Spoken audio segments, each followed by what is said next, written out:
MBBS in abroad. Apollo MedSkill 6 years of MBBS program will be completed in 35 lakhs only. Patan చెరుకు సమీపంలో అది కూడా ఒక పారిశ్రామిక వాళ్ళలో కెమికల్ ఫ్యాక్టరీలో ఈ రోజు పొద్దున ఒక భారీ పేలుడైతే సంభవించింది. రియాక్టర్ పేలిపోవడంతో చాలా పెద్ద ఎత్తున కెమికల్ ఫ్యాక్టరీ కూడా కావడంతో మంటలు అయితే పెద్ద ఎత్తున చెలరేగుతున్నాయి.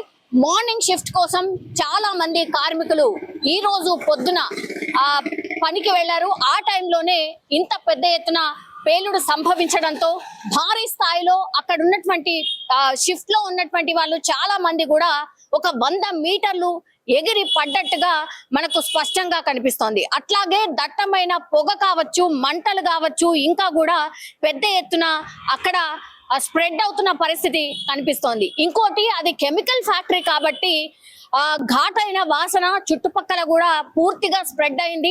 అండ్ ఈ రెస్క్యూ ఆపరేషన్ కోసం కూడా పెద్ద ఎత్తున ఇన్ఫర్మేషన్ రాగానే రెస్క్యూ ఆపరేషన్ కి సంబంధించి డిఆర్ఎఫ్ టీం కావచ్చు, ఫైర్ ఇంజన్లు కావచ్చు, పోలీస్ వ్యవస్థ కావచ్చు పెద్ద ఎత్తున చేరుకుని అక్కడ రెస్క్యూ ఆపరేషన్ చేయడానికి కూడా ప్రయత్నాలు అయితే జరుగుతున్నాయి.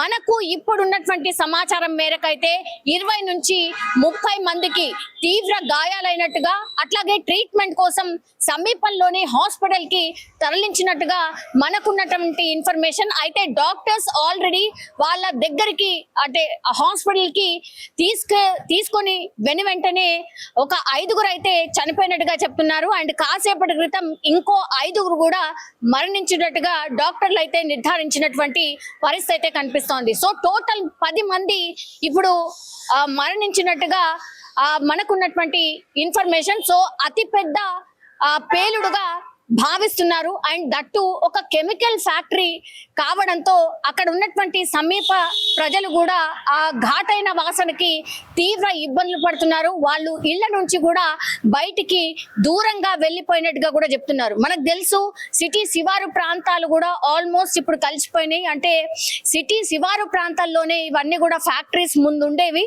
కానీ ఇప్పుడు ఆ సిటీ అంతా కూడా స్ప్రెడ్ అయిపోయింది. శివారు ప్రాంతాలు కూడా స్ప్రెడ్ అయిపోయాయి కాబట్టి నివాస ప్రాంతాలు, పారిశ్రామిక ప్రాంతాలు అన్ని కూడా కలిసిపోయి అక్కడ విపరీతమైనటువంటి ఈ వాసన కావచ్చు, దాంతోని కూడా రోగాలు కావచ్చు విపరీతంగా స్ప్రెడ్ అవుతున్న వార్తలు చాలా రోజుల నుంచి కూడా వింటూ ఉన్నాం.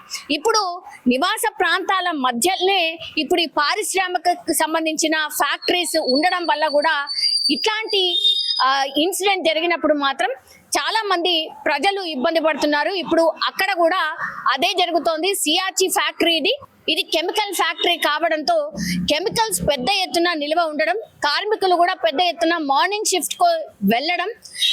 ఇప్పటికైతే మనకున్నటువంటి సమాచారం ప్రకారం అయితే లోపల ఒక 50 నుంచి 60 మంది ఈ రోజు మార్నింగ్ షిఫ్ట్ కి వెళ్ళినట్టుగా కూడా చెప్తున్నారు. సో అందులో 20 మంది తీవ్ర గాయాలు కావడం, అందులో 10 మంది చనిపోయినట్టుగా కూడా చెప్తున్నారు. ఇంకో 10 మందిని హుటాహుటిన హాస్పిటల్ కి తరలించి ట్రీట్మెంట్ కూడా కొనసాగుతున్నటువంటి పరిస్థితి. వాళ్ళ పరిస్థితి కూడా చాలా విషమంగా ఉన్నటువంటి మనకైతే అందుతున్నటువంటి సమాచారం. కానీ లోపల ఇంకెంత మంది ఉన్నారు మరి? 40 మంది, ఇంకా 40 మంది అంటే పొద్దున షిఫ్ట్ 60 మంది ఉండుంటే ఇంకా 40 మంది ఎక్కడ? 40 మంది పరిస్థితి ఏంటి?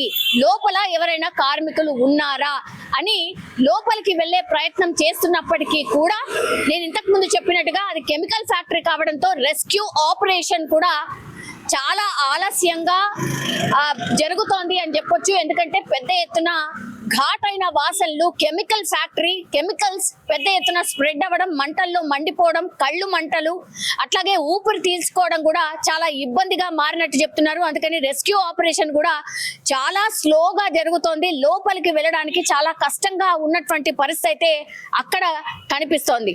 సో ఎవరు కూడా ఊహించి ఉంటారు ఇంత పెద్ద ఎత్తున మంటలు చెలరేగడం, భారీగా పేలుడు జరగడం, మంటలు యాజ్ వెల్ యాజ్ మంటలను చల్లార్చిన కొద్దిగా అక్కడ పెద్ద ఎత్తున పొగ కూడా స్ప్రెడ్ అవుతోంది.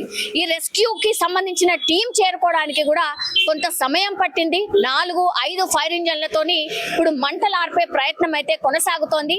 కెమికల్స్ పెద్ద ఎత్తున మండుతున్నాయి కాబట్టి మండే తత్వం ఉన్నటువంటి కెమికల్ ఫ్యాక్టరీ కావడంతో కూడా మంటలు అదుపులోకి రావట్లేదు. అందుకని 5 ఫైర్ ఇంజన్లతోని మంటలు ఆర్పే ప్రయత్నం పెద్ద ఎత్తున జరుగుతోంది. సో చూడాలి, దీనికి సంబంధించిన ఇన్ఫర్మేషన్ కూడా ఇంకా అందే అవకాశం కనిపిస్తోంది. ప్రస్తుతం అయితే మనకున్నటువంటి ఇన్ఫర్మేషన్ ప్రకారం అయితే 10 మంది ఆల్రెడీ చనిపోయినరు, ఇంకో 10 మంది క్రిటికల్ పొజిషన్ లో ఉన్నటువంటి పరిస్థితి ఉంది. అలాగే లోపల ఇంకొంత మంది చిక్కుకున్నట్టుగా కూడా చెప్తున్నారు. వాళ్ళని బయటకి తీసుకొచ్చే ప్రయత్నం ఒకటి జరుగుతోంది. ఇంకోటి, కార్మికులకు సంబంధించిన కుటుంబ సభ్యులు పెద్ద ఎత్తున ఈ సియాచి ఫ్యాక్టరీ దగ్గరికి చేరుకుంటున్నారు. మా వాళ్ళ పరిస్థితి ఏంటి, మా వాళ్ళు లోపల ఉండిపోయినరు, బయట లేరు అన్నటువంటి మాట కూడా చెప్తున్నారు. పెద్ద ఎత్తున గాయాలయ్యాయి, కాళ్ళు, చేతులు, అట్లాగే కడుపు, ఇవన్నీ కూడా అంటే పూర్తిగా కాలిపోయిన కొంతమంది పరిస్థితి అత్యంత దారుణంగా ఉంది. సో పెద్ద ఎత్తున బర్నింగ్ ఇంజరీస్ ఎవరికైతే జరిగినాయో వాళ్ళు చనిపోయినట్టుగా చెప్తున్నారు. ఇంకా చాలా మందికి బర్నింగ్ ఇష్యూస్ చాలా పెద్ద ఎత్తున ఉన్నాయి, వాళ్ళ పరిస్థితి కూడా విషమంగా ఉన్నట్టు చెప్తున్నారు. సో ఒక్కసారిగా హైదరాబాద్ లో ఒక పారిశ్రామిక వాడలో జరిగినటువంటి అతిపెద్ద ఇన్సిడెంట్, అతిపెద్ద భారీ పేలుడు చాలా విషాదాన్ని నింపిందని చెప్పొచ్చు.